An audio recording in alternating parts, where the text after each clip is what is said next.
여수해역에 올해 들어 첫 적조특보가 발령됐습니다. 아직 직접적인 적조 피해는 발생하지 않았지만 만일의 사태에 대비해 전라남도가 예차의 강화에 들어갔습니다. 순천만 국가정원에서 여름철 진행되고 있는 물빛축제 프로그램을 두고 곳곳에서 잡음이 많습니다. 워터쇼에 대한 부정적인 평가부터 야외 풀장에 5개 소화전 소방수를 사용해 말썽입니다. 순천만 자벌드가 다음 달 건축물 착공을 시작으로 본격적인 공사에 들어갑니다. 자벌드가 들어서는 2021년 4차 산업혁명 박람회 개최도 추진됩니다. 지역의 현안 사업이었던 여수 낙포부두 리뉴얼 사업이 기재부 심의를 통과했습니다. 해수부는 이번 심의 통과로 예산 확보 뒤에 노후화된 부두시설 개선에 나설 계획입니다. 여러분 안녕하십니까. 수요일 밤 여수 MBC 뉴스데스크입니다. 남해바다에 올해도 어김없이 검붉은 띠가 출현했습니다. 어제 오후를 기해 첫 적조특보가 발령돼서 비상이 걸렸습니다. 아직 예비주의보 수준이지만 조만간 급속히 확산될 가능성이 적지 않아서 당국과 해상 양식장이 긴장하고 있습니다. 강서영 기자가 보도합니다. 바다 너머로 검붉은 적조띠가 보입니다. 고흥에서 여수 돌산 해역에 올해 첫 적조 예비주의보가 내려졌습니다. 7월 24일 첫 적조특보가 내렸던 지난해보다 한 달가량 늦은 시기입니다. 어제 오후 4시를 기해 내려진 적조 예비주의보는 유해 적조 생물인 코클로디니움이 1mm당 10개체 이상 출현할 때 발령됩니다. 적조가 의심되는 해역에 나와 있습니다. 아직은 유해한 적조가 다량 번식하지는 않아 물이 거무튀튀한 수준에 머물러 있습니다. 현재 해당 해역에서 코클로디니움은 30개체, 적조 원인 생물인 메조디니움은 1000개체가 검출되고 있습니다. 적조 생물이 잘 자랄 수 있는 26도 내외의 해수온이 갖춰진 가운데 남풍을 타고 적조 플랑크톤이 남해안으로 유입되면서 적조가 발생한 것으로 보고 있습니다. 유해성 적조가 밀리리터당 5마리에서 한 30마리 정도 적조 예비주의보가 내린 겁니다. 지금은 관심 단계입니다. 전라남도는 남해안 일대의 적조 동향을 집중적으로 예찰하면서 대응책을 마련하고 있습니다. 황토를 습해 선적해놓고 대기하고 있고 혹시라도 바다 수온에 따라서 환경이 악화될 경우에는 우리가 적조 대응 매뉴얼에 따라서 이달 들어 계속된 폭염 속에 올해도 어김없이 찾아온 적조. 국립수산과학원은 해마다 적조로 인한 피해가 커지는 만큼 양식장의 먹이 공급을 중단하고 산소 발생기를 가동시키는 등 적조 피해에 유의해 줄 것을 당부했습니다. MBC 뉴스 강소영입니다. 순천만 국가정원에 물놀이 풀장이 만들어졌는데요. 확인해 보니까 거기에 사용되는 물이 소방용수였다고 하네요. 그렇다면 그 물은 불났을 때 사용하라고 비축해 놓은 거 아닌가요? 그렇죠. 법적으로는 괜찮은 건가요? 당연히 안 되겠죠. 소방서의 허가도 받지 않았다는데요. 이 밖에도 국가정원 물빛축제 프로그램에 이런저런 잡음들이 많다고 합니다. 조희원 기자가 취재했습니다. 순천만 국가정원 물빛축제 기간 매일 저녁마다 진행되는 워터라이팅 쇼입니다. 용과 로봇이 싸우는 장면이 펼쳐지고 최근 다시 이슈가 된 팝 가수의 노래도 흘러나옵니다. 10분짜리 워터쇼에 들어간 예산은 2억 7천만 원. 하지만 물빛축제를 대표하는 환상적인 쇼라는 소개가 무색하게 시민들의 반응은 대체로 부정적입니다.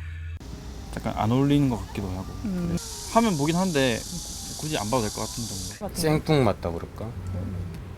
뭐 어린이들은 좋아하겠지만 그게 반응이 좋을 것 같지는 않아요.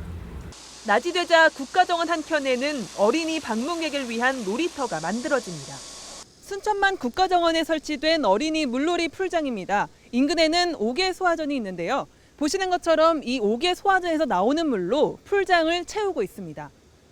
저 이 받아주는 시간 한 8시간 정도 걸려요. 계속 아침부터 계속 받고 밑으로 빼고 받고 빼고.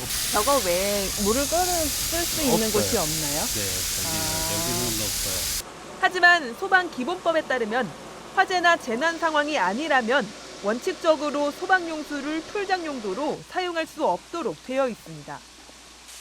순천시는 이런 사실을 간과한 채 2달 동안 소화전의 물을 끌어다 썼고 논란이 불거지자 지난주에서야 뒤늦게 관할 소방서에 허가 요청 공문을 보냈던 것으로 알려졌습니다. 이처럼 물빛축제 프로그램을 둘러싼 잡음이 잇따라 불거지자 여름철 관광객 숫자를 늘리려는 순천시가 무리하게 프로그램을 계획했다는 비판이 터져나오고 있습니다. 순천 방문을 했기 때문에 우리 국가정원에서 뭐냐면 다른 해보다 이렇게 많이 와야 되지 않습니까? 그래서 저희들도 고민해서 아마 내년도에는 집중화시키고 순천만 국가정원에 맞는 프로그램에서 매년 500만 명이 넘는 관광객들이 찾는 순천만 국가정원. 이제는 관광객의 숫자에 연연하기보다 국가정원이라는 이름에 걸맞게 프로그램의 내실을 다질 때라는 목소리가 높아지고 있습니다. MBC 뉴스 조희원입니다. 미등록 불법 숙박업소가 급증함에 따라 시 당국이 대책 마련에 나섰습니다. 여수시는 최근 숙박 공유 사이트에 등록된 시설을 분석한 결과 지역에서 적어도 250군데가 미등록 영업을 하는 것으로 파악됨에 따라 공유 사이트에 공문을 보내 자진 삭제하도록 요구했다고 밝혔습니다. 이와 함께 만흥동에서 미등록 영업을 한 특정 업소에 대해 고발 조치하는 등 법적 대응에 나서는 한편 앞으로 공유 사이트가 계속 영업을 방조할 경우 경찰이나 국세청에 조사를 의뢰하기로 했습니다. 지역의 현안 사업이었던 여수 낙포부두 리뉴얼 사업이 예비타당성 조사에 들어간 지 4년 만에 기재부 심의를 통과했습니다. 여수지방해양수산청은 오늘 기획재정부의 재정사업평가위원회 심의 결과 경제성, 정책성 등을 고려한 낙포부두 리뉴얼 사업의 종합평가 점수가 기준치인 0.5를 넘어 사업 추진이 가능하게 됐다고 밝혔습니다. 해양수산청은 해수부 등과 협의해 예산을 확보한 뒤 리뉴얼 사업에 필요한 기초조사 용역을 진행할 계획입니다. 지난 1979년 준공된 낙포부두는 부두시설 노후화로 전면적인 보수, 보강 사업이 필요한 상태지만 예비타당성 조사가 길어지면서 사업 추진이 지연되어 왔습니다. 순천만 자벌드가 올해부터 본격적인 공사에 들어간다는 소식 전해드렸는데요. 기반 공사를 마치고 다음 달부터 건축물 착공에 나서게 되는데 오는 2021년 개관에 맞춰 4차 산업혁명 박람회 개최도 추진되고 있습니다. 박민주 기자입니다. 순천만 자벌드와 4차 산업 클러스터가 들어설 것입니다. 중장비가 투입돼 기반 공사가 한창입니다. 현재 공정률은 15%. 오는 9월부터는 자벌드 건축물 공사가 시작됩니다. 계획대로라면 내년 10월 준공을 마치고 오는 2021년 4월 개관하게 됩니다. 485억 원이 투입되는 자벌드는 호남권의 대표적인 청소년 직업 채용관입니다. 자벌드 개관과 함께 4차 산업혁명 박람회 개최도 추진됩니다. 자벌드 바로 옆에 4차 산업혁명 클러스터가 조성되는데 이곳에서 박람회가 열리는 겁니다. 순천만 자벌드 정식 개관에 맞춰서 개최될 예정이고요. 4차 산업혁명 박람회 주요 컨셉은 미래 산업과 직업에 대한 다양한 콘텐츠를 집중적으로 순천시는 박람회 이후 4차 산업혁명 클러스터에 드론과 AI, 미래 산업 관련 기업을 유치할 계획입니다. 자벌드 일대를 청소년 체험과 4차 산업의 중심지로 만들겠다는 방침입니다. 국가정원을 랜드마크로 한 순천시, 자벌드와 4차 산업혁명 박람회를 계기로 미래 산업의 선도 도시로 도약할 수 있을지가 앞으로 과제입니다. MBC 뉴스 박민주입니다. 순천시가 대한민국 균형발전 박람회의 개최 의미와 방향을 구체화하기 위한 최종 점검에 나섰습니다. 순천시는 전국 기초자치단체 가운데 처음으로 개최되는 국내 최대 정책 박람회인 2019 대한민국 균형발전 박람회와 관련해 토론회를 갖고 성공 개최 준비에 나섰습니다. 대한민국 균형발전 박람회는 다음 달 25일부터 3일간 순천만 국가정원 일대에서 균형발전 가든 페스티벌로 개최될 예정입니다. 전남도가 전남 소재 부품 산업 육성 계획을 오는 10월 말까지 수립해 추진할 계획입니다. 전라남도는 일본의 핵심 소재 부품 수출 규제로 관련 분야 국산화의 중요성이 커짐에 따라 전남 테크노파크와 협업을 통해 오는 10월 말까지 전남 소재 부품 산업 육성 계획을 수립해 추진하기로 했습니다. 우선 검토 분야는 대일 무역 적자가 심한 80대 품목과 정부의 예비 타당성 조사 면제 135개 과제 가운데 도가 참여 가능하거나 선점 가능 분야의 R&D와 기반 구축 과제 등입니다. 새로 짓는 관광과 문화시설들을 한자리에 모아가는 농촌지역 자치단체가 있습니다. 중심축, 이른바 허브를 만들어서 관광객들을 유도하고 지역 내 다른 관광 자원과 연계하기 위한 시도입니다. 박영훈 기자가 취재했습니다. 지난 2008년 개장한 계곡형 풀장 영암군 기찬랜드입니다. 한 해 10만 명이 넘는 피서객이 찾는 명소가 됐습니다.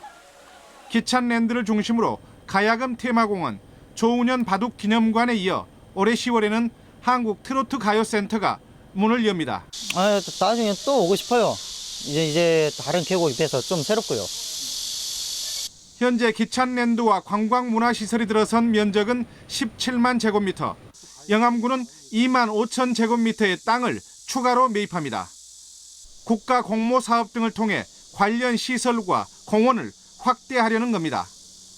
휴식 공간과 어우러진 시설을 한데 모아 찾고 싶은 곳으로 만들겠다는 시도입니다. 이 시설물들을 집적화할 수 있는 그 관광 허브 센터를 이렇게 저희 조성해서 향후 이제 지역 관광 자원과 그 농촌 체험 등 다양한 어떤 그런 체험 관광을 활성화하도록 노력하겠습니다.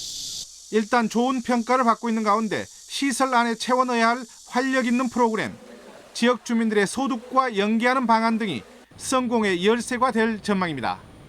MBC 뉴스 박영훈입니다. 순천시가 논란이 됐던 순천 봉화상 출렁다리를 동천변에 설치하기로 해 환경단체가 반발하고 있습니다. 순천시는 설치를 놓고 논란이 컸던 봉화상 출렁다리를 장소를 옮겨 동천 저류지와 풍덕동 산책로인 그린웨이 150m 구간에 올해 말까지 설치할 계획이라고 밝혔습니다.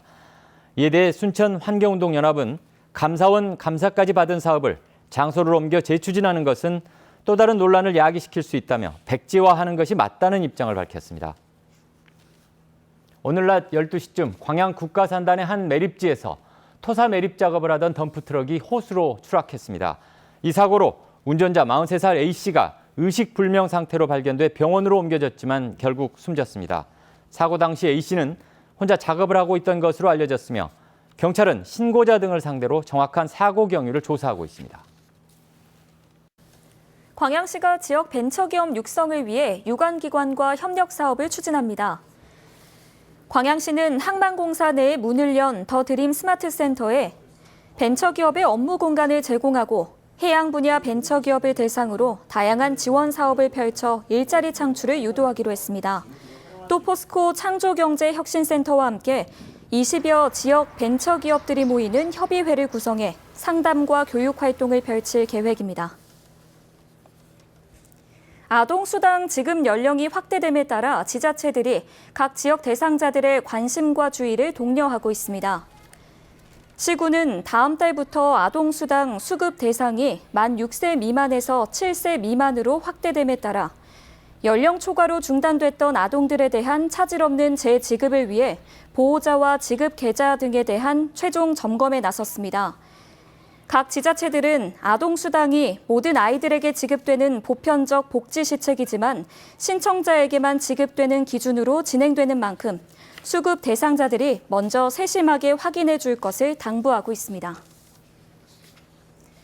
고흥 출신 송수건 시인의 문학적 성과와 업적을 기리는 행사가 개최됩니다.